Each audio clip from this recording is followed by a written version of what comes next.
All right, welcome to the All Clemson Tigers Baseball Show, which is part of the Clemson Maven multimedia platform, covering all things Clemson sports. If you're watching us on YouTube, please like and subscribe. You can also leave a comment as well, and we will definitely respond back. I'm Will Vanervort. That's Jason Priester. We appreciate you joining us as we look back at Clemson baseball this week and also Clemson softball too, Jason. We both got an opportunity to cover the Clemson Regional this weekend. That was fun and entertaining for both of us, and so we're going to get your thoughts on that as well. But, man, what a great week for any Clemson fan out there, because Clemson went out, took care of business on the baseball diamond, and then went out onto the softball field and did the same thing. Yeah, it was definitely a fun weekend, busy weekend. It's nice to see that energy back for baseball. You know, it's always been there for softball, young program, but it's nice to see that energy back at Doug Kingsmore for baseball. It was electric there this weekend, and both these teams are rolling. Softball rolls into the regional there in Norman. Won't get any easier for them, and baseball is going to be rolling in as hot as any team in the country when they head to Durham tomorrow. Yeah, and just to kind of go back, the baseball team, they went 4-0 this past week. They beat USC Upstate, 12-2 in Clemson. They stayed in Clemson for a 3-game set against North Carolina, and they beat the Tar Heels 14-7 in Game 1. They won 5-4 in a crazy game that we'll talk about here in a minute in Game 2 on Friday night. And then on Saturday, they took care of business and completed a sweep to win their 12th straight game overall, 3-1 over on the softball diamond. The Tigers in the first game of the Clemson Regional, they beat UNC Greensboro 17-2. That's right, 17-2. As the Tigers finally got out of that slump and got going, and that kind of carried over throughout the tournament for them. In the Game 3 in the winners bracket, the next day they beat Auburn 7-0. Came back and played in the championship round on Sunday.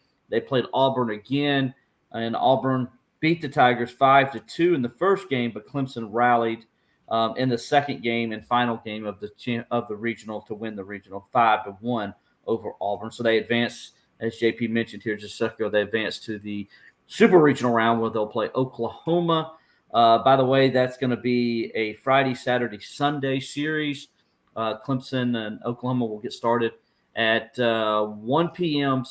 Eastern time on Friday, I believe, and then it will be, at 2 p.m. Eastern time on Friday, 1 p.m. on Saturday. Of course, Central Time, just subtract an hour from both, and then to be determined if there is a Game 3. Hopefully that is the case. Or maybe Clemson goes out there and wins too, Jason.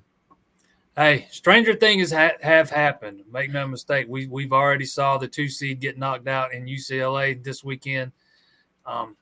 So you just never know. The game's not played on paper. I know Oklahoma is going to be an overwhelming favorite, as they should be. They've lost one game all season long. That is a great program they have there in Norman. But, there's if this team can keep the bats going, I would give them at least a puncher's chance. I think Clemson's pitching gives them a chance because Oklahoma, they really haven't seen an elite pitching staff. Now, they play some good pitching staffs, don't get me wrong.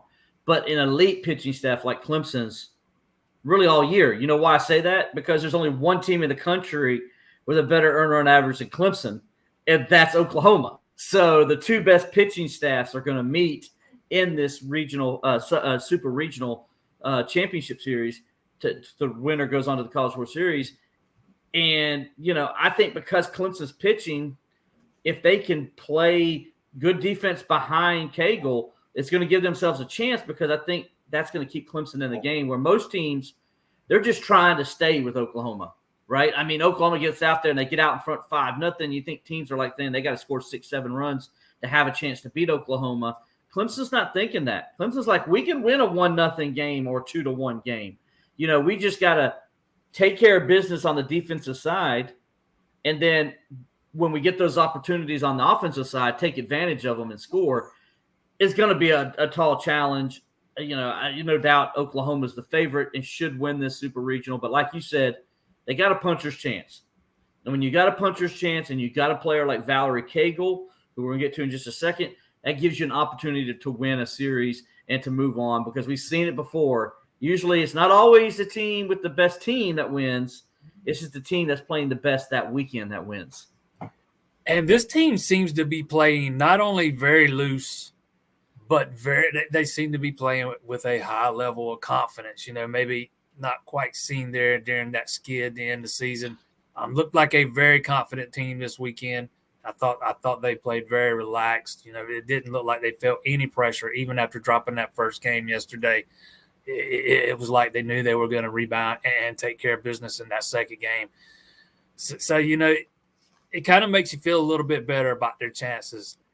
And they don't have to rely on just Valerie Cagle. You got Millie Thompson, you got McCubbin you can go to when needed. So, there is a lot of things I like about this softball team. As you said, only one team in the country has a better, pitching staff all around than Oklahoma, and that's Clemson.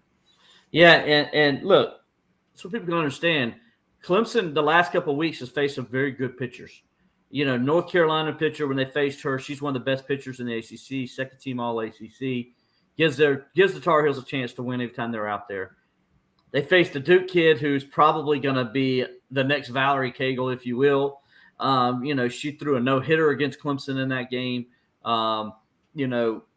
Obviously very talented and has got a great future ahead of her. And then, they faced Auburn pitcher Maddie Penta, who was the SEC pitcher of the year. All right. And, led the SEC and was one of the top 10 ERAs in the country with like a 1.13 or something like that coming into the Clemson regional. So it's not like Clemson hasn't seen good pitching the last few weeks, and they saw an elite level pitcher in this past regional, and they were able to beat her and get runs off of her and see that they can have success. So even though Oklahoma has a good overall staff, I don't know if Oklahoma has a Valerie Cagle or a Penta on their team. One pitcher who's just so dominant, it's hard to do anything on them.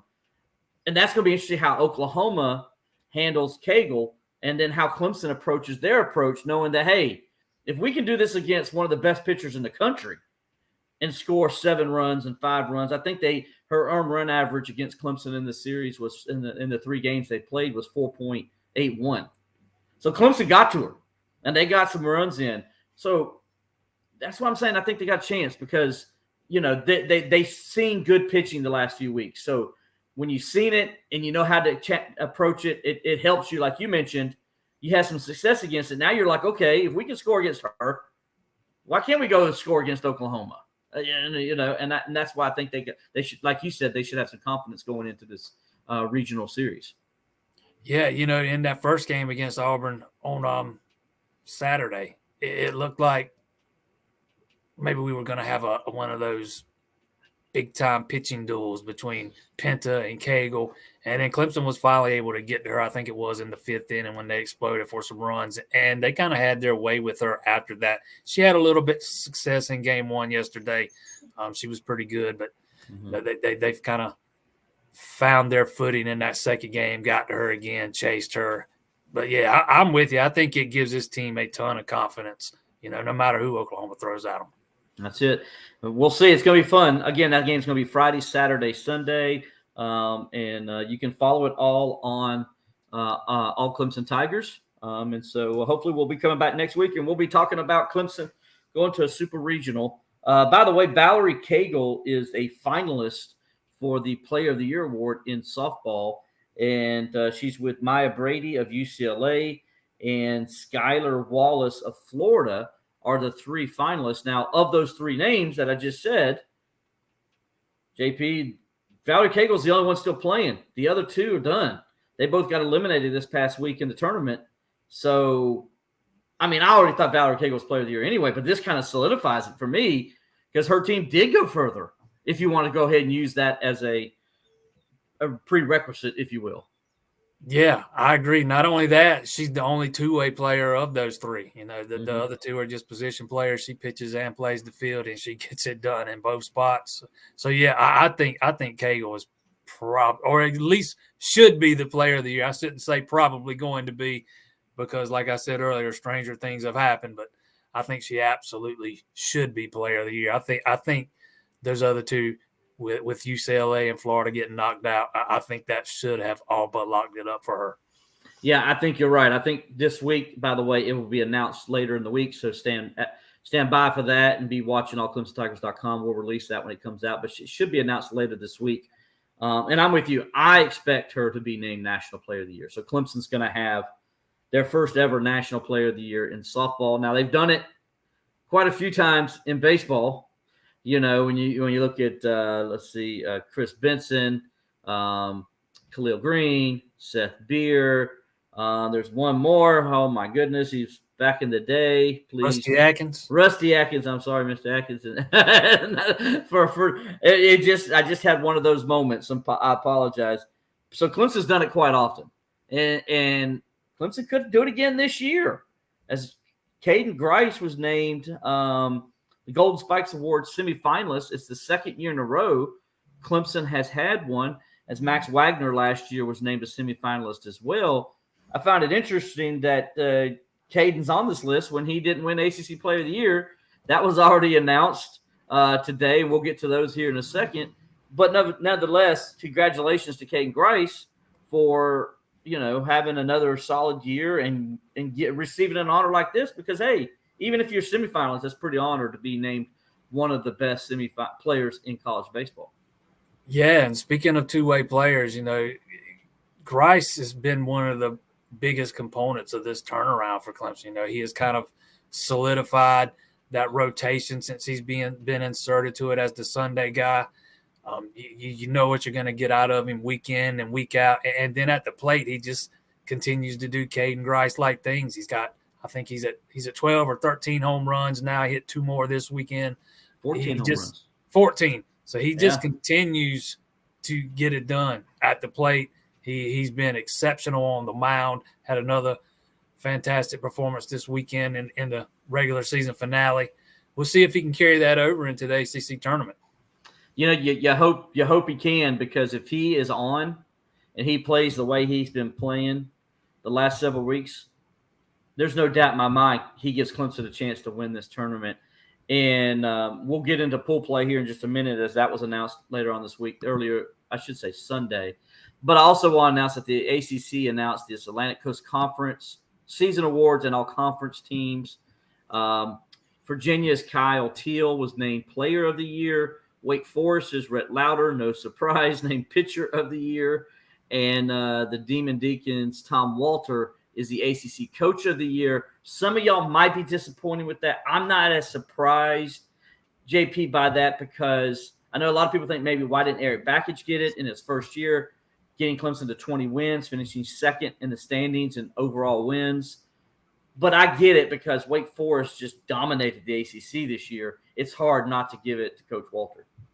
Yeah, somebody texted me, a friend of mine texted me last week, and the text read, "Back at shoe in for ACC Coach of the Year, right?" And I was like, not so fast, man. You got to look at what Wake Forest has been doing up there in Winston-Salem. They are the number 1 team in the country. It is hard to argue against him winning this honor, man. He is really turned that Wake Forest program into a national power. It's impressive what he's been able to do there. Absolutely, it is. So, but Clemson did get one of the awards again. Last year Max Wagner was named Player of the Year. This year, Clemson's Cam Kennerella was tabbed the ACC Freshman of the Year. He and then ACC Defensive Player of the Year was announced also in North Carolina's Vance Honeycutt. So Kennerella, no surprise, he's the only freshman. And I'm going to announce it here, the all-freshman team, on the all-ACC team. He's the only freshman on the first team, all-ACC. So no surprise he was named Freshman of the Year, because this young man has just been relentless since he got out on the field. Yeah, talk about a surprise. They moved him to the outfield right before the season starts. It's curious to wonder what would have happened if Will Taylor would have been ready to play every day and he was the center fielder to start the season. Sometimes just things have a way of working out, and I think that's what's happened with Canarella. He has been like a little spark plug at the top of that lineup, man. He has been right at or just below 400 most of the season. I think he's at 393 right now. And when he gets on base, he's just as aggressive as they get. He's got 23 stolen bases. He just continues to make things happen for that Clemson lineup. Kind of sets the table for those big bats behind him. And then also joining Canarella on the All-ACC first team is Billy Amick. He burst onto the scene in March to lead the Tigers with a 426 batting average. He has 11 home runs, a triple, 15 doubles, 51 RBIs, scored 34 times, a slug percentage of 780, an on-base percentage of 469, and 2 steals in 39 games. JP, he's not even eligible for the league statistics because he's only played in 39 games, yet he's first team All-ACC. That tells you all you need to know about how good Billy Amick is.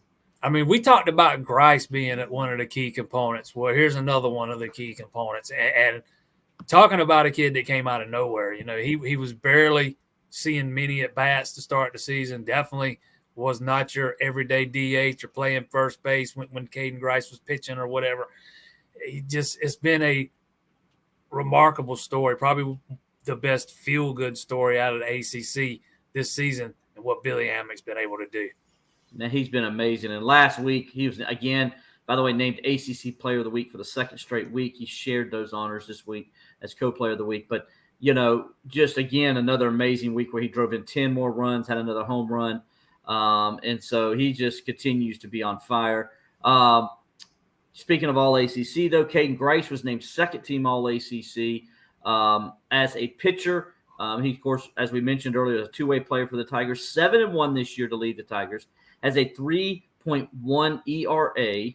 Opponents have just a 199 average against him. He's got 82 strikeouts to 31 walks and 62 in the third innings pitched in 12 starts.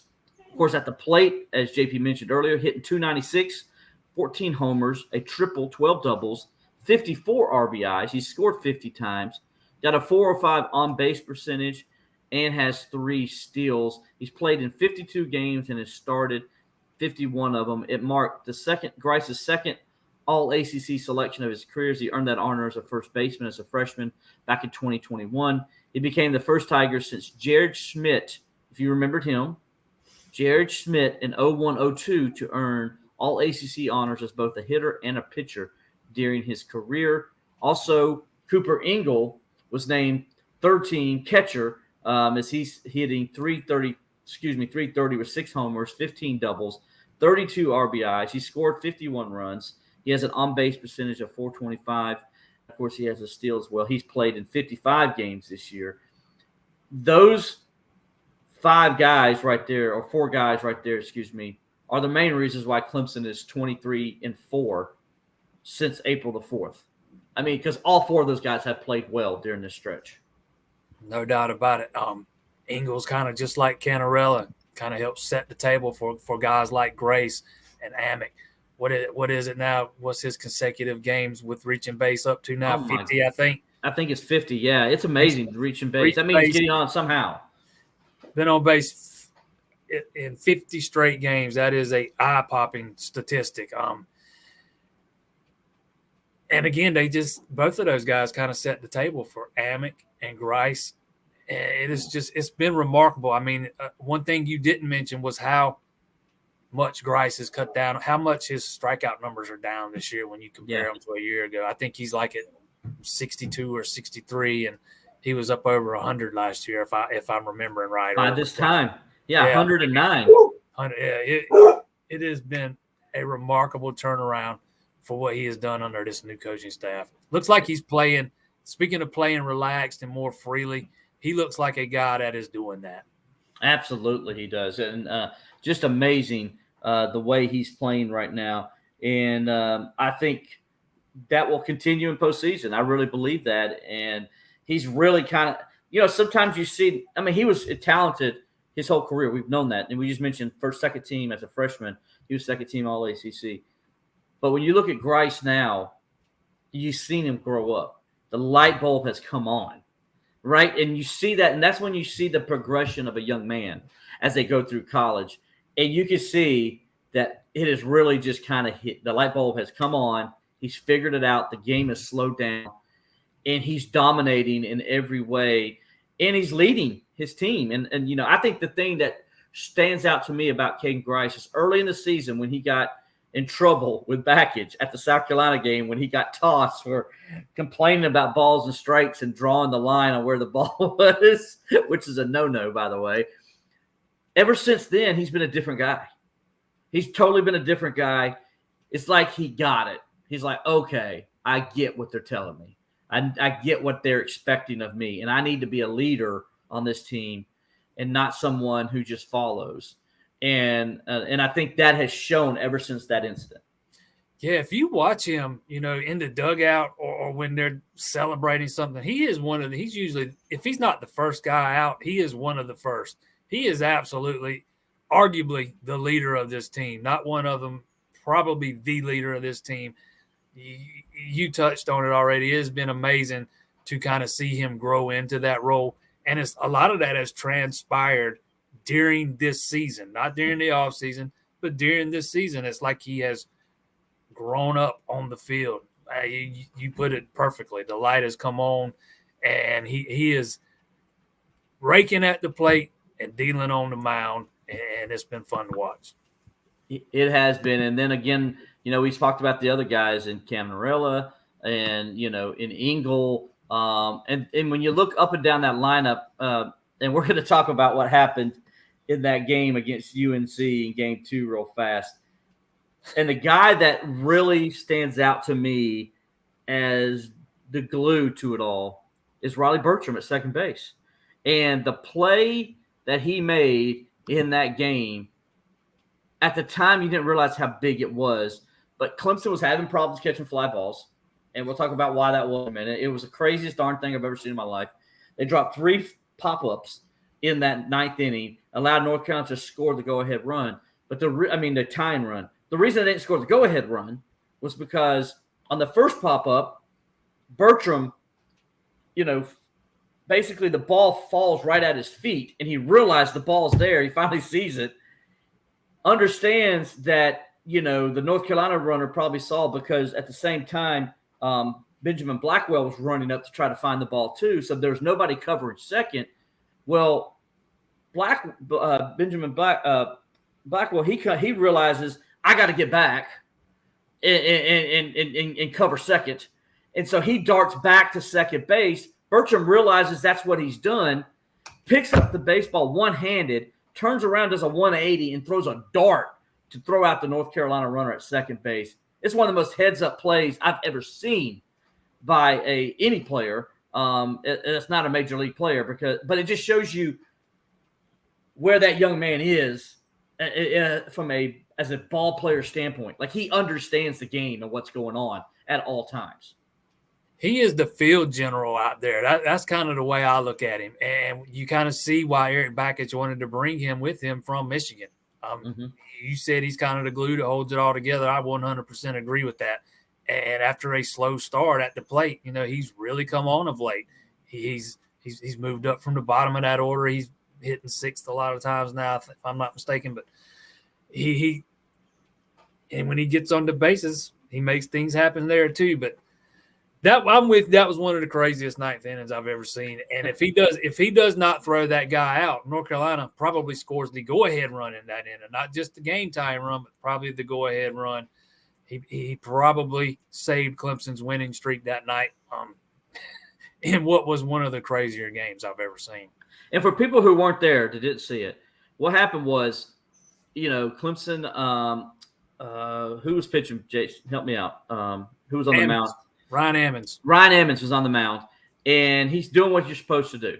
He's causing North Carolina to hit weak pop-ups. Now, what happened was, we're at twilight, and there's the blue sky. The sun has gone down. There's this blue sky, though, and then there's gray cloud cover. And it's like you don't know what is going on because the ball gets lost. Like, I couldn't see it. I know people out there couldn't see it in the stands. And you're sitting there like, where is the ball? And the players couldn't find it either.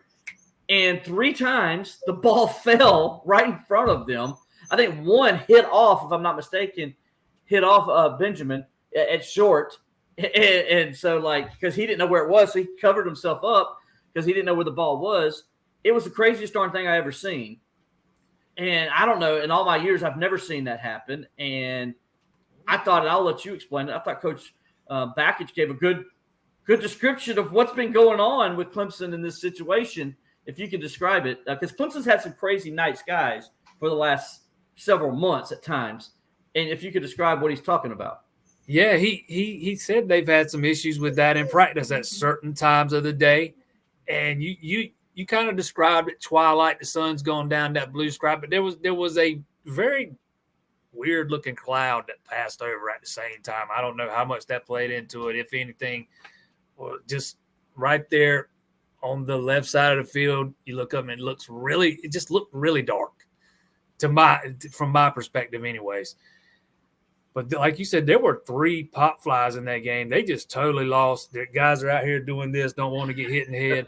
And even the one that Blake Wright caught there in foul territory, he didn't see it to the very last minute. It did not look like he was going to catch it. The one Will Taylor caught out there in left field, I don't think he had eyes on that ball till it was coming down. It didn't look like he could see it. Canarella was kind of running over there full speed, looked like he might be going to try to catch it at first, but it was one of the dangest things I've ever seen. People in the stands, talking about they couldn't see it. Backett said after the game, some other people in the stands were telling them to get their heads out of their butts because they were dropping out those pop flies. But, I thought he handled that remarkably, man. He kind of he had a very lighthearted answer when asked about it, said, no, we do have some gadget plays, where we drop them on purpose, but those weren't it. Yeah. And he said about the people, he says, listen, we're trying. We can't help. It's not a lack of execution. It's a lack of vision. It was his quote about why they couldn't. And they couldn't see it. Look, I don't care who you were. If you were a major league team that night, they couldn't see it. North Carolina just got lucky that they were at bat and Clemson was in the field, because I really believe it was the other way around. Clemson would have benefited from stuff like that. So it was just crazy timing. It was a weird 15 minutes. But the best part about it was Clemson gives up the lead. But yet at the bottom of the ninth, here's this team. They go and find a way to win it. Blake Wright hits a shot through the hole on left side that scores the game-winning run, which is Caden Grice, who drew a walk. People forget how huge that walk was he drew. And they end up winning the game with 2 outs there in the bottom of the ninth, a walk-off win to celebrate. I'm telling you, everybody in the press box said it. Everybody that was in the press box said it. That was last year's team. They would have lost that game and probably would have given up 4 or 5 runs in that top of the ninth inning. And in the bottom of the ninth, it wouldn't have mattered if they got a run or not. Yeah, I absolutely agree. Last year's team, they would not have just given up the 1 run in the top of the ninth, and they would have probably folded in the bottom of the ninth. This team, over and over and over, has shown how resilient they are, how I guess you could say mentally tough they are. They never stop, man. They just keep coming. Doesn't matter how many times they get knocked down, they're getting right back up. And we saw that game. That game on Friday was the epitome of that. It was, that was one of those ones where it would have been easy to, say, hey, this was out of our control. But no, they just keep coming. And talk about a guy that's kind of starting to come on here late, Blake Wright. If they could get him going, man, this team would be that much harder to beat. You got somebody in there talking to you, telling you to feed you, huh? She's got to get her screen time, man. You got to love it, man, when we're shooting live. It happens to the best of us. Hey, I got 3 of my own, so I understand, buddy. Listen, now you talk about they got to get, now they got to kind of flush all that and get ready for this week as they get ready for the ACC championships, not the tournament. They call it the championships because it's not really a tournament. It's pool play. So the ACC announced their pool play pairings. Just so you know, obviously Wake Forest is the number 1 seed, and they will be in Pool A. The Deacons will be joined by 8-seeded Notre Dame and 12-seeded Pittsburgh. Virginia is the 2nd seed. They're in Pool B. They will be joined by number 7 North Carolina, number 11 Georgia Tech.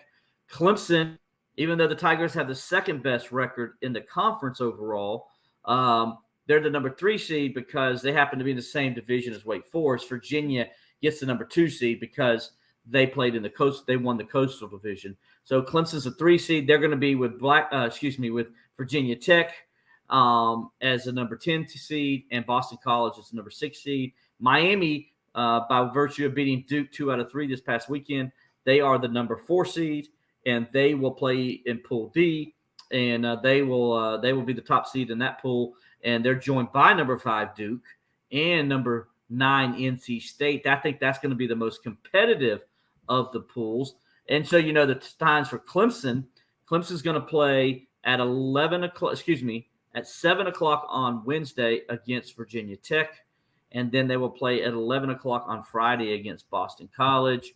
And I think the bigger story with that, JP, is the fact that Boston College and Virginia Tech play the first game tomorrow in the ACC championships. And the winner of that game is who Clemson has to beat to get to the semifinals. Now, you're saying, hold on a second, Will. I thought it goes with who does what. No. The reason it's big to be a top 4 seed in the ACC tournament is because now you had the advantage. You beat the other team that won in that league, in that pod. You go to the next round no matter what you do in the other game. So let's say Virginia Tech, Boston College beats Virginia Tech tomorrow. Then that means Clemson doesn't really need to do anything against Virginia Tech. They could lose that game and it not matter, because if they go and beat Boston College on Friday, then Clemson goes to the ACC semifinals by virtue of being the number 3 seed. The higher seed in the pool, if all 3 teams are 1-1, no matter who beat who, if all 3 teams are 1-1, the higher seed goes to the semifinals. And so Clemson just needs to beat one of the 2 games to get in, long as the other team is not 2-0. So basically, you beat the team that wins the game tomorrow. It's basically what it comes down to for Clemson. What are your thoughts on this pool that Clemson's in? I thought Clemson's in the hard pool because Virginia Tech played Clemson tight, as we know, in Blacksburg. And then Boston College is the last team to beat Clemson. Yeah, I said it after the Virginia Tech series, man. I wouldn't mind if we didn't have to see the Hokies again. That's a very tough baseball team, man. They only team we've seen over this stretch that really hit Clemson's pitchers hard and hit them all hard. Mm-hmm. Hit Ryan Ammons like we've not seen him been hit all season long. Did the same thing to Reed Garris. I want to say that's the weekend. Ethan Darden, got knocked out very early. They roughed up Austin Gordon, and even Caden Grice probably had the best start of the 3, but it wasn't what we've seen out of most of his other starts. Still, Clemson managed to win all 3 of those games. It kind of goes back to what we were talking about a minute ago. They just keep coming and they keep coming. They don't ever stop. Won some of those games. I want to say they won a couple of them late, if I'm not mistaken, if I'm remembering right, because those were close games. But Boston College is a familiar opponent too. That's actually the last team to beat Clemson way back at the end of April. Clemson went up to Boston and took 2 out of 3, but the Eagles are the last team to have knocked off Clemson. But you get the advantage of having a couple of familiar opponents at the very least. Yeah. And you mentioned about how good of a hitting team Virginia Tech is. They put 14 on Wake Forest yesterday. On Saturday in their last game. That's how good they are. And Wake Forest has one of the best pitching staffs in the country, and they put 14 up on them. That team can hit the ball. Yeah, they can mash, man. That deep arm DeMartini is one of the best players I have watched all season long, man. He is so good. It's kind of hard to put into words. Yeah, and if I'm not mistaken, didn't they beat Clemson 14-2 last year in the championships? I think something like that. It was lopsided. Yeah, it was very lopsided. Clemson could not stop them for nothing. They were, again, one of the best offensive teams I've ever seen. And it's not even close. I mean, they are very good at hitting the baseball, and they're going to be a challenge. The good news is you hope Boston College wins tomorrow, and then it really doesn't matter what Virginia Tech – that Virginia Tech game doesn't matter. So that's the whole point of what I'm trying to say here. Man, I've never made any bones about it. I am not a fan of pool play. I kind of lean towards where Eric Backus was talking about the other night. It's just hard to wrap my head around playing meaningless games for a conference championship. Makes no sense. I'm a much bigger fan of the double elimination style. I don't know why the ACC does it this way, but it is what it is. It is. And so it's going to be interesting how Clemson, who they throw in this, because me and you were talking about this yesterday. I would think they would, right now, let's say BC wins, then who do you throw in that game on Wednesday? Obviously you're not going to throw Caden Grice. I don't think you even throw Austin Gordon. I think you throw Darton in that one, and you just whatever happens, and you kind of maybe go Johnny Holstaff with the thing, and then you come in on Wednesday. Okay, do you want to get in the semifinals? So here's the question: so you come in on Friday. Do you want to get in the semifinals? So do you go with Grice to solidify that, and then you got Gordon for the semifinals, or do you go Gordon and then if you win, then you got Grice for the semifinals? It's an interesting dilemma what Backus is going to do here these next couple of days, totally based on what's going to happen in that Virginia Tech Boston College game tomorrow. It's going to determine how he pitches it, I think. Yeah. With them playing on Wednesday, I think it's going to be Darden too. He's going to be the most rested, even though they did play a Thursday, Friday, Saturday series. I could, in that second game, I could absolutely see them flipping Grice and Gordon. Maybe going with Grice over Gordon. I could absolutely see it playing out that way. But it like you said, it'll depend on what happens tomorrow and who they need to beat to advance. But these are, these are guys that have been that I wouldn't call Darden or Gordon elite by any stretch, but they have been far more than serviceable. They've been pretty dang good for the most part, absolutely good enough to get Clemson this far. But to me, it's going to be all about the bats. Even the pitching is going to give up some runs. These two teams can hit the ball. Clemson's going to have to hit the ball and score some runs too. All right, I ask you real quick here before we get out. Does Clemson make it to the semifinals? Yes, sir. I think they're going to sweep through pool play 2-0. Okay, I like it. I don't know if they'll sweep. I'm still leery of Virginia Tech, especially if Boston College wins that first game.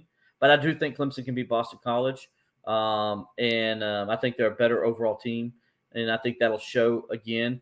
So I'm going to go yes. I think Clemson makes it to the semifinals, but maybe going 1-1. But hey, let's go on a 15-game win streak. I'm for it. Let's go. Let's do it. Let's keep going.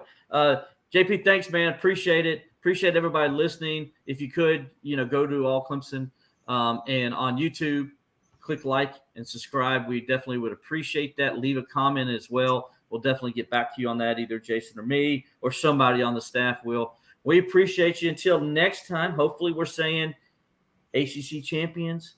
Hopefully we're saying super regional champions. Hopefully all those nice things. And when we come back, we'll probably next week, Jason, it'll be a selection show for us because Clemson would already have had the selection show out. We know where their seeding is. We expect them even right now, we expect them to be a top 8 seed. I know they were projected today to be a number 6 seed. So they keep going up. Maybe if they win the ACC or they go to the ACC championship, maybe they get in the top 4. Who knows? Yeah, I think that is definitely doable. But I think Clemson's a top 8 seed no matter what happens this week. I think you're right, too. All right, man. Till next Monday, buddy. Appreciate you for Jason Priester. I'm Will Vanervort. We'll talk to you next time on the Clemson Baseball Show.